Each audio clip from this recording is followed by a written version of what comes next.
Sono le 22:08 del 18 maggio 2023 in via Barcador a Spresiano, poco distante dal luogo del ritrovamento del cadavere di Anica Panfile sul Greto del Piave, avvenuto qualche giorno dopo. Il pick-up bianco nel frame, secondo l'inquirente, è quello di Franco Battagia, l'ex Primula Rossa in carcere a Santabona con l'accusa di aver ucciso la giovane mamma. Sono tre i passaggi immortalati dalla telecamera privata di via Barcador, cui si sommano quelli catturati dal sistema di videosorveglianza pubblica, alcuni provvisti di lettore targa. Un lavoro meticoloso quello dei carabinieri, che hanno tracciato la traiettoria del furgoncino, usato questa l'ipotesi per trasportare il corpo esanime della trentenne dall'abitazione di Battagia d'Arcade, dove si sarebbe consumato il delitto, fino al canale della Vittoria. Fondamentale un ritrovamento del RIS di Parma. Viene trovato in un rustico, in un garage di Battaglia, viene trovato un tappeto arrotolato. Dentro questo tappeto c'è una traccia biologica di Anica.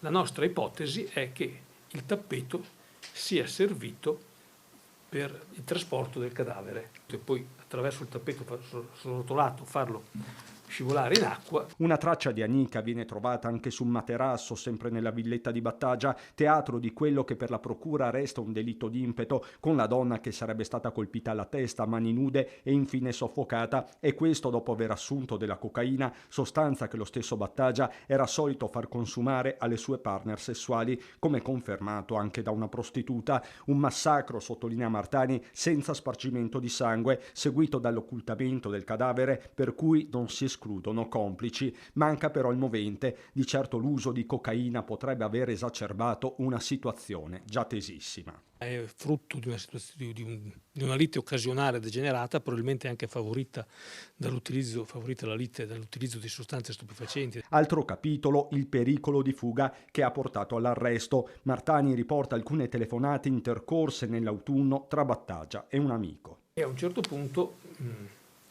nella telefonata,